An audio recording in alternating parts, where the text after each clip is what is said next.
Jésus a révélé son cœur. Tout ce qu'il disait, tout ce que ses prêcheurs disaient était la vérité. Mais quand Jésus prend la parole, il ne dit pas la loi de Moïse, il dira à ces personnes, si quelqu'un parmi vous n'a jamais péché, qu'il prenne la première pierre pour jeter sur cette femme. Jésus n'a pas lu la Bible pour parler, mais il a révélé simplement son cœur.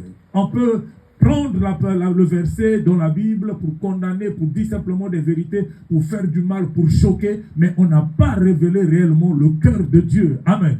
Amen. Je veux parler aujourd'hui pour vous révéler le cœur de Dieu. Ça veut simplement dire, vous révélez ce que Dieu attend de vous, vous révélez ce que Dieu veut. Amen. Vous révélez la pensée de Dieu, la pensée du cœur de Dieu. Amen. Amen. Gloire à Dieu. Alléluia. Amen. Les profondes révélations de la prière de Jaïbeth. Nous allons encore, mes bien-aimés, lire avec vous 1 Chronique 4, versets 9 à 10. 1 Chronique 4, versets 9 à 10. Je lis. Jaïbeth était plus considéré que ses frères. Sa mère lui donna le nom de Jaïbeth en disant, c'est parce que je l'ai enfanté avec douleur. Jaïbeth invoqua le Dieu d'Israël en disant, si tu me bénis et que tu étendes mes limites, si ta main est avec moi et si tu me préserves du malheur, en sorte que je ne sois pas dans la souffrance. Et Dieu accorda ce qu'il avait demandé. Amen. Amen. Nous avons dit hier que nous sommes ici devant un texte très court, mais qui n'a que 2 versets. Mais ce texte nous montre le tournant de la vie d'une personne. Donc ce texte, Dieu nous montre comment il peut changer la page de la vie d'une personne. Est-ce que quelqu'un me comprend? Amen. Si hier, mes bien-aimés, les gens ont vu notre facette de toi, par ce texte, Dieu veut nous emmener, mes bien-aimés, à comprendre que la vie peut changer par la prière. Amen. Mes bien-aimés, il y a des prières qui changent des vies. J'insiste, des prières qui peuvent changer des temps et des circonstances. Et nous avons dit, dans la vie de Jaïbeth, il y a eu une première vie qu'il a affichée, qui était connue de tous, une vie de honte, mes bien-aimés, mais la prière a produit une autre vie. Amen. Et je suis convaincu que juste après ce programme, tu vas changer ta mentalité. Tu vas changer ta façon de voir la vie, de considérer la vie, et tu vas produire une autre vie par la prière. Amen. Ici, nous sommes en train de parler des genres de prières qui changent les pages d'une vie, qui changent l'histoire d'une vie. Amen. Il y a prier et prier, c'est comme je disais hier. Il y a prier et prier. Ici, nous voulons emmener les gens à comprendre que nous pouvons prier pour arriver à l'exaucement. Et donc, dans ce passage que nous venons de lire, nous avons compris hier qu'après son accouchement, l'accouchement de la maman de Jaïbeth, après son accouchement, elle a décidé, mes bien-aimés, de donner le nom de Jaïbeth à son enfant, qui veut dire simplement souffrance. Et nous avons dit que dans la coutume juive, celui qui était chargé de donner le nom à l'enfant, c'était bien le père.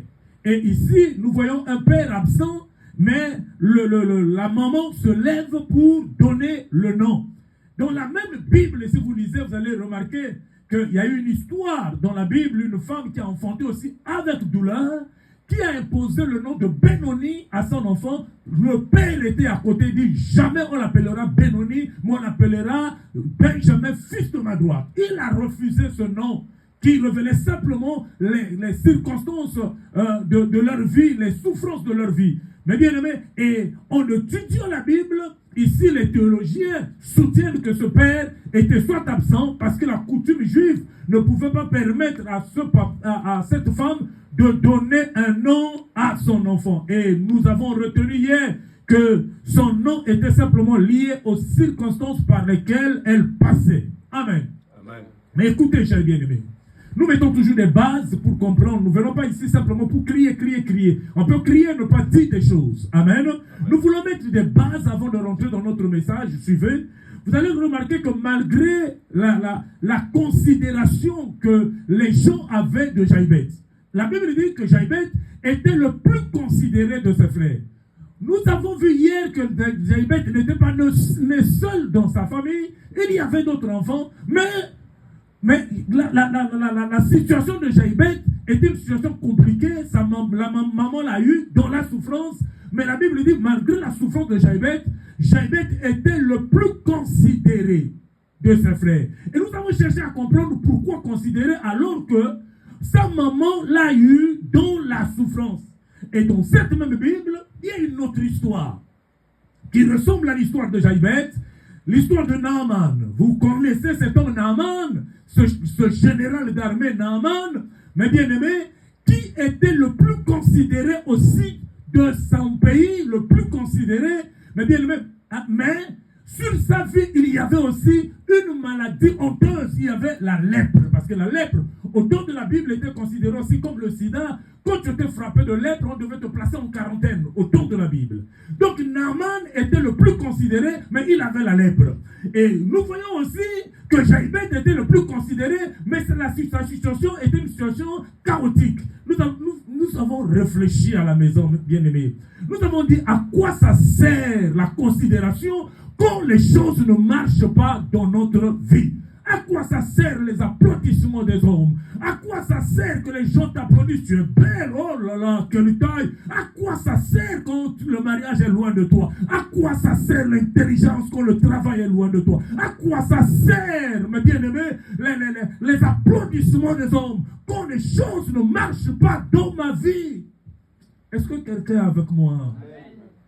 Lorsqu'il pensait à sa souffrance, je peux parler des deux, que ce soit Naaman, que ce soit Jaïbeth. Lorsqu'ils pensaient à leur souffrance, ils se voyaient diminuer à cause, mes bien-aimés, à cause de la situation de leur vie. Lorsqu'ils pensaient de cette situation, mes bien-aimés, ils se voyaient toujours diminuer, malgré, mes bien-aimés, les applaudissements des hommes, malgré la considération des hommes. Mais lorsqu'ils pensaient à leur parcours, lorsqu'ils pensaient à leur vie, lorsqu'ils pensaient à l'histoire de leur maman, à l'histoire de leur père, ils se voyaient toujours diminuer. À l'histoire de leur famille, ils se voyaient toujours diminuer.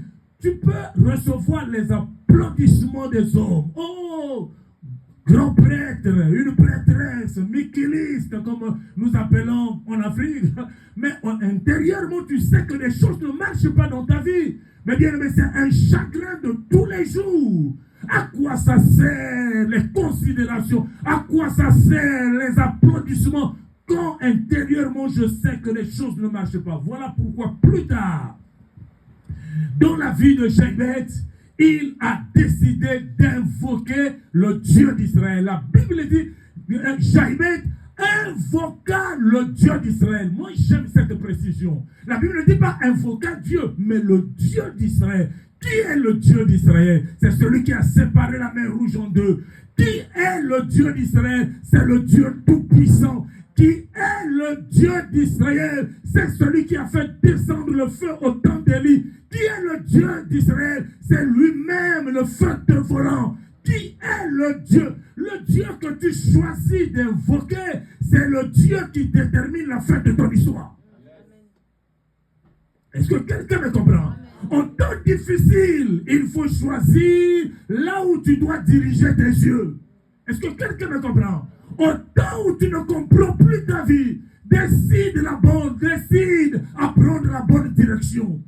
Et ici, Jaïbeth a choisi de tourner les regards vers le Dieu d'Israël. Quand tu ne comprends pas ta vie, quand tu ne sais plus où va ta vie, quand tu sens que tu fais le surplace, décide d'invoquer le Dieu d'Israël. C'est celui qui change les temps et les circonstances. C'est celui qui change la malédiction en bénédiction. C'est celui qui change la stérilité en fécondité. C'est celui qui change le chômeur en travailleur. Je vous prêche aujourd'hui le Dieu tout-puissant, le Dieu d'Israël. Devant lui, tout genou fléchit et toute langue proclame qu'il est Seigneur. Est-ce que quelqu'un me comprend?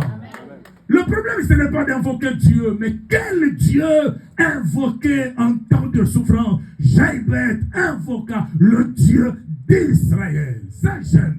J'aime cette précision, mes bien-aimés. Quand ça ne marche pas, invoque le Dieu d'Israël. Hier, je vous ai parlé quand ça ne marche pas, mes bien-aimés. Comme dans la tradition africaine, mes bien-aimés, il y a des gens qui ont toujours pensé que les gens qui sont morts, qui sont décédés, ils vivent toujours parmi nous. C'est comme ça dans la tradition africaine. Mais bien-aimés, je devais me rendre de temps en temps au cimetière pour parler avec mon père décédé. Je pensais qu'il m'écoutait, mes bien-aimés. Quand je rentrais à la maison, je lui disais, dès que j'arrive à la maison, je vais trouver la situation, ma situation a changé. Dès que j'arrive à la maison, je vais trouver l'argent sur le lit. Je prenais cet homme comme un Dieu. Et quand j'arrivais, ma situation ne changeait pas. Mes bien-aimés.